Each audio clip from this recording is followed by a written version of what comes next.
Hello বন্ধুরা, LS Bengali ব্লগের নতুন আরেকটা ব্লগে আমি লিপি তোমাদের অনেক অনেক স্বাগত জানাই। আশা করি তোমরা সবাই ভালো আছো, সুস্থ আছো। আমিও ভালো আছি আর আমার পরিবারের সকলেও সুস্থ আছে। আজ শুক্রবার, জুন মাসের 7 তারিখ।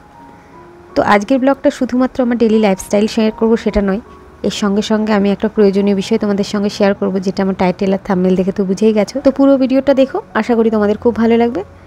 তো দেখো, সকালবেলা আমাদের রান্নাবান্না হয়ে গেছে। আজকে রান্না দিদা আসেনি, রান্নাবান্না আমরা নিজেরাই করেছি। কিছুটা আমি করেছি, কিছুটা আমার ননদ করেছে।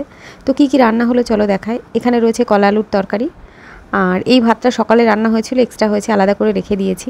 আর এটা রয়েছে কাতলা মাছের ঝোল, এটা রয়েছে আলু পটল দিয়ে, একদম সিম্পলভাবে কালো জিরে ফোটানোর ঝোল। এটা অনেকবার আমাদের বাড়িতে রান্না হয়েছে, তোমাদের সঙ্গে শেয়ারও করেছি। আর এখানে রয়েছে ডাল, রয়েছে মুসুরির ডাল পেঁয়াজ দিয়ে, আর তার সঙ্গে রয়েছে ভাজা, মাছ ভাজা রয়েছে, আলু ভাজা, পটল ভাজা। আর এটা তো মুসুরির ডাল, তোমাদের বললাম পেঁয়াজ দিয়ে মুসুরির ডাল। আর এখানে রয়েছে যেটা আমাদের দুপুরের খাওয়া হবে, সরপুঁটি মাছের ঝোল এটা। আর ওই যে কাতলা মাছের ঝোলটা, ওটা রাতের জন্য করে রাখা হলো। এবার চলো, যেটা তোমাদের সঙ্গে আজকে মেইন টপিক আমার ভিডিও, সেটা শেয়ার করি। রান্না করে যাবার সময় দিদা রান্নাঘরটা মুছে দিয়ে যায়, যার কারণে কি হয়, সকালের দিকে আমার আর রান্নাঘর পরিষ্কার করাই হয় না, মানে দিনের বেলায়। আমি রাতে রান্নাবান্না করার পরে রান্নাঘরের ওই দেয়ালটা, আশপাশটা মোটামুটি পরিষ্কার করে নিই, কিন্তু বিশেষ করে এই তাকগুলো, তারপরে জানলার সামনে যে জায়গাটা রয়েছে, মানে জানলার গ্রিলগুলো, এগুলো একদমই পরিষ্কার করা হয় না, শুধুমাত্র যখন পুজো পার্বণ আসে তখনই। তো কি অবস্থা হয়েছে দেখো। এর দায়টা আমারই, কারণ এই যেহেতু দিদা করে দিয়ে যায়, সেই জন্য একটু গা ছাড়া ভাব ছিল। তো আজকে নিজে রান্না করতে গিয়ে দেখে এত খারাপ লাগলো, তো ভাবলাম এটাকে একটু পরিষ্কার করি। আর এতদিনের তেল চিটচিটে ভাব খুব সহজে তো পরিষ্কার হবে না। তো তার জন্য আমি যে সলিউশনটা তৈরি করছি, তোমরাও দেখে নাও। তোমাদের যদি এরকম তেল চিটচিটে ভাব, বা নর্মাল জানলা পরিষ্কার করার জন্য, বা গ্রিল পরিষ্কার করার জন্য, বিশেষ করে যেখানে তেলের কাজ হয় সেই সব জায়গা পরিষ্কার করার জন্য এই সলিউশনটা ভীষণই কার্যকারী। আমি কি কি দিলাম দেখো। প্রথমে দিয়ে দিলাম একটুখানি সার্ফ, যেটা দিয়ে আমরা জামা কাপড় কাচি, সেই সার্ফ। তার মধ্যে দিয়ে দিলাম একটুখানি বাসন মাজার সাবান, একটুখানি না, পরিমাণ মতোই, লিকুইড সাবান হলেও চলবে। আর দিয়ে দিলাম একটুখানি বেকিং সোডা। এবার এর মধ্যে দিয়ে দেবো বেশ খানিকটা লেবু, মানে গোটা একটা লেবু, যেটাতে বেশ ভালো পরিমাণ রস আছে, সেই লেবুটা চিপে ভালো করে দিয়ে দেবো। দিয়ে এর মধ্যে দেবো গরম জল, মানে বেশ ভালো গরম জল দেবো, উষ্ণ গরম জল নয়। গরম জলটা দেবার পরে কোনো পুরনো ব্রাশ দিয়ে হোক বা কোনো চামচ দিয়ে হোক ভালো করে গুলে নেব। এই যে সমস্ত উপকরণগুলো দিলাম, এগুলো ভালো করে মিশিয়ে নিতে হবে।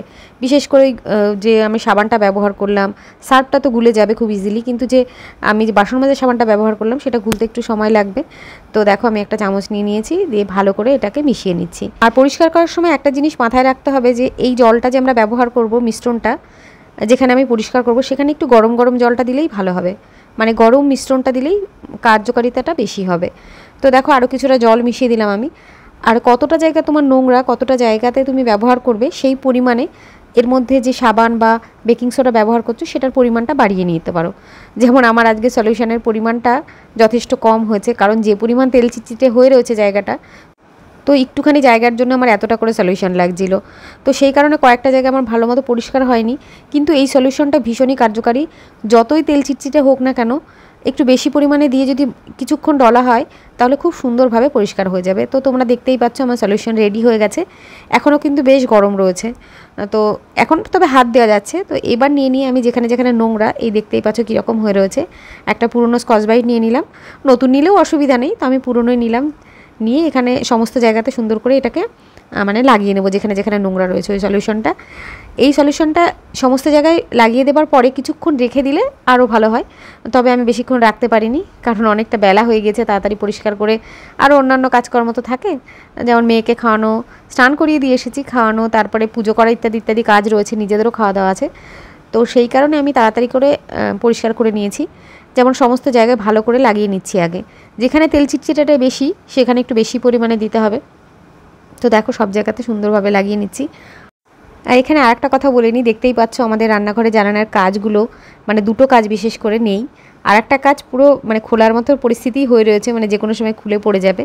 আসলে পেছন দিকে যে আঠাটা লাগানো থাকে, সেই আঠাটা কোনোভাবে খুলে গিয়েছে, মানে আঠাগুলো পাখিতে খেয়ে নিয়েছে না কি হয়েছে আমি জানি না, সেই কারণে একটা কাজ তো পড়ে ঝড়ের সময় ভেঙে গেল, আর একটা কাজ আমরা খুলে রেখেছিলাম, আর ওইখানে কাগজ দিয়ে রেখেছি, কারণ ভাম বিড়াল ঢোকে না হলে।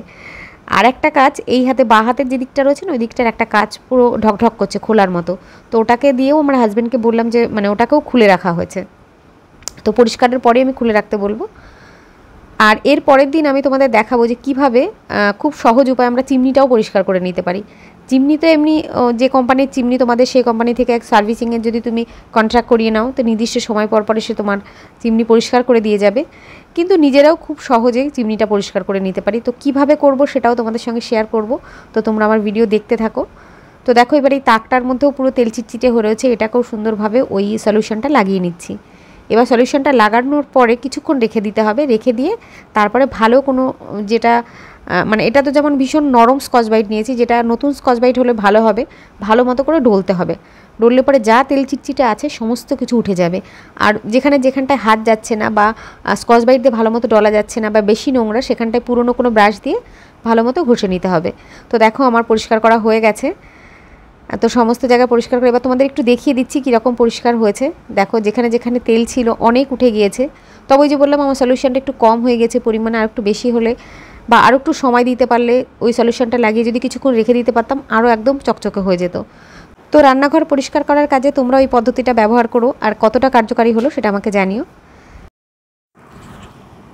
এখন এই সন্ধ্যে 7:30 থেকে 8:30 মতো বাজে, মেয়েকে গানের ক্লাস থেকে নিয়ে ফিরছি। ও তো গান শিখতে যায় ওরই জেঠুর বাড়িতে, তো সেখানে ওর জেঠুর ছেলে আরও একই টিচারের কাছে গান শেখে, তো গান করে ফিরছি। আর দেখো আমার মেয়ে বিস্কিট খেতে খেতে ফিরছে।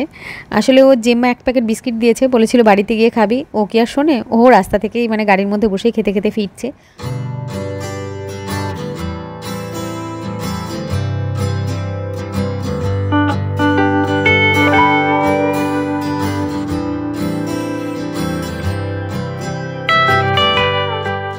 গুড ইভিনিং সবাইকে, আমার নতুন একটা ব্লগে তোমাদের স্বাগত জানাই। আজ শুক্রবার আর আজকে হচ্ছে জুন মাসের 7 তারিখ। তো এখন থেকে ব্লগটা শুরু করছি, মানে সামনে এসে কথা বলছি। ব্লগ শুরু করে দিয়েছি, সকালবেলা কিছু কিছু ভিডিও করেছি, সেগুলো তো শেয়ার করবো অবশ্যই। তো এখন এতক্ষণ পরে তোমাদের সামনে এসে কথা বলছি। তো সারাদিনটা কেমন কি কাটলো তার টুকরো টুকরো কিছু ছবি তো তোমাদের সঙ্গে শেয়ার করলামই। তো চলে এসেছি গান থেকে এসে, মানে মেয়ের গানের ক্লাস থেকে এসে একটু চা করলাম। দিদি ওখানে যদিও মানে দিদির ওখান থেকে চা খেয়ে এসেছি, তাও মনে হলো বাড়ি এসে মানে হয় না কোনো জায়গা থেকে এসে ফ্রেশ হয়ে মানে একটু চা খেলে মানে চা পেলে খুব ভালো হয়, তো ওই ব্যাপার। তো চা করে নিয়ে খেলাম, খেয়ে এখন রান্নাবান্নার ঘরে চলে এসেছি। এখন বাজে 9:45 বেশি বাজে, প্রায় 9টা বেজে গিয়েছে। তো ওখানে বাবার জন্য রুটি তরকারি করলাম, আর আমাদের মোটামুটি ভাতের জন্য যেটা লাগবে সেটা সবই আছে। তো এবার ভাত বসিয়ে দিয়েছি, আর এদিকে চাও হয়ে গেছে। এটা হচ্ছে আমার সেকেন্ড রাউন্ড চা। অন্যান্য দিন এই সময়টায় আমিও চা খাই, কিন্তু আজকে যেহেতু এসে মানে ওই বাড়ি থেকে এসে চা খেলাম আবার, তো সেই কারণে এখন আমি আর চা খাবো না, দুজনকেই দেবো। বাবা খাবে আর আমার হাজব্যান্ড খাবে। আর চা করতে করতে এদিকে রুটির জন্য যে তরকারিটা করব তার সবজিটাও আমি কেটে নিয়েছি। আচ্ছা, এই যে চায়ের পাতাগুলো, এর কিন্তু খুব সুন্দর একটা ব্যবহার আছে। গাছে তো দিতে পারি, সেটা আমরা সবাই জানি যে গাছের সার হয় এটা, এছাড়াও কিন্তু একটা খুব সুন্দর ব্যবহার আছে। তো সেই জন্য দেখো আমি এখানে সব রেখে দিয়েছি।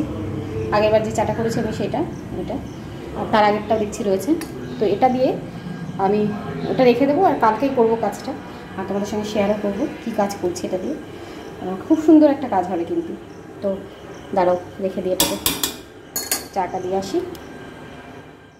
রুটির জন্য আজকে তরকারি করব, পটলের তরকারি, মানে অনেকটা সেই আলু পেঁয়াজের তরকারি হয় না, সেরকম পটল দিয়ে পেঁয়াজ দিয়ে তরকারি। তো সেই জন্য দেখো খুব বেশি না, বাবা একাই খাবে, সেই জন্য কয়েকটা পটল কেটে নিয়েছি, সেগুলো ধুয়ে টুয়ে নিয়ে এবার বসিয়ে দেবো। আর ওই যে চা পাতাটা আমি রেখে দিলাম, ব্যবহার করা চা পাতা, ওটাকে ভালো করে ধুয়ে নিয়ে রেখে দেবো। আর ওটা কী কী কাজে ব্যবহার করা যায় সেটাও তোমাদের সঙ্গে শেয়ার করব। তোমরা জানলে পুরো অবাক হয়ে যাবে যে এই ফেলে দেওয়া চা পাতাটা আমরা কত কিছু কাজে ব্যবহার করতে পারি। তো আজকের ভিডিওটা আর খুব বেশি বড় করব না। এরপরে দেখো ছানা করব বলে লেবু টেবু সব রেডি করে নিয়েছি। আর এখানে রয়েছে আলু পেঁয়াজের তরকারি, এটা এখনই করা হয়েছে, আমার হাজব্যান্ড করেছে। আর আমি এবার রুটি তরকারিটা করে নিই। আর পুরো ভিডিওটা তোমরা দেখো। আর একটা ভীষণ গুরুত্বপূর্ণ বিষয় তোমাদের সঙ্গে শেয়ার করার আছে, তো চলো শেয়ার করি। আমাদের দিদা আজ থেকে কাজে আসছে না, মানে কাজ ছেড়ে দিল, মানে রান্না করার দিদা। এবার কেন ছাড়লো, কী ব্যাপার, হঠাৎ করে কেন ছেড়ে দিল, তো সেই ব্যাপারে আজকের ভিডিওতে কিছু বলছি না, খুব শিগগিরই বলবো কেন হঠাৎ করে দিদা মানে কোনো নোটিশ ছাড়াই কাজ ছেড়ে দিল। তো আপাতত রান্নার লোকের কথা ভাবছি না, বিশেষ করে আমি ভাবছি না, বাড়ির লোক থেকে বলছে যে একটা খোঁজখবর নিই। আমি বললাম দেখি কয়েকদিন পারি কি না, ওই যে মানে ম্যানেজ করে উঠতে। রান্নাবান্না সেরকম ঝামেলার মধ্যে সকালবেলার দিকে একটু হিজিবিজি থাকে, যেহেতু রুটির তরকারি, রুটি ভাত সব সকালবেলা 10টার মধ্যে হয়, ওই সময়টা একটু হিজিবিজি হয়ে যায়। তারপরে থেকে রান্নার খুব একটা প্রেশার থাকে না। তারপর ওই সময়টায় মেয়ে স্কুলও থাকে। তো দেখা যায় কিছুদিন না করলে আমি বুঝতে পারবো না যে আমি ঠিকমতো ম্যানেজ করতে পারছি কিনা। পুরোটাই অভ্যাসের ব্যাপার, তাই না? তো এই হচ্ছে একটা ব্যাপার যেটা তোমাদের সঙ্গে শেয়ার করা হয়নি। এবার এই তরকারিটা বসিয়ে দিয়ে আমার আরও কিছু কাজ রয়েছে, সেগুলো সারবো। ওই যে মশলার কন্টেনারটা থাকে যেটার মধ্যে অনেকগুলো ছোটো ছোটো কৌটো থাকে, যার মধ্যে বিভিন্ন রকমের মশলা রাখা যায়, সেই কন্টেনারটাও হাত দিয়ে দেখলাম ভীষণ তেল চিটচিটে হয়ে রয়েছে। তো আমি ভেবে রেখেছিলাম কালকে ওটা পরিষ্কার করব, কিন্তু ভাবলাম এখন তো সময় আছে, তরকারিটা বসিয়ে দিয়ে কালকে করব না আজকে করব জানি না, তো ভাবলাম এটা ফাঁকা তো করি।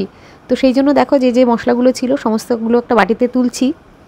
এরপরে এখান থেকে আবার মশলাগুলো অন্য জায়গায় শিফট করব, কারণ অনেকগুলো বাটি আটকা পড়ে যাচ্ছে, সকালবেলায় বাটিগুলো লাগবে।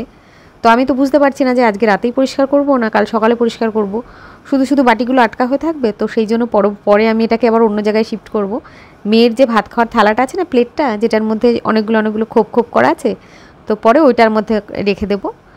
তো এইসব করতে করতে আমার ব্লগটাও আজকে শেষ করব। তো তোমাদের কেমন লাগলো আমার ভিডিওটা সেটা কমেন্ট করে জানিও। যদি ভালো লাগে ভিডিওতে অবশ্যই একটা লাইক করে দিও। এই দেখো এগুলো সব ফাঁকা করে নিলাম, আর এই বাটিগুলোও ফাঁকা করলাম।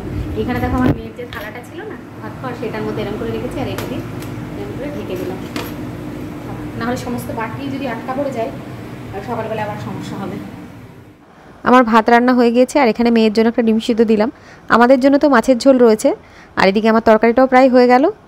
তো ব্লগটা এখানেই শেষ করব। তোমরা সবাই ভালো থেকো, সুস্থ থেকো, সাবধানে থেকো।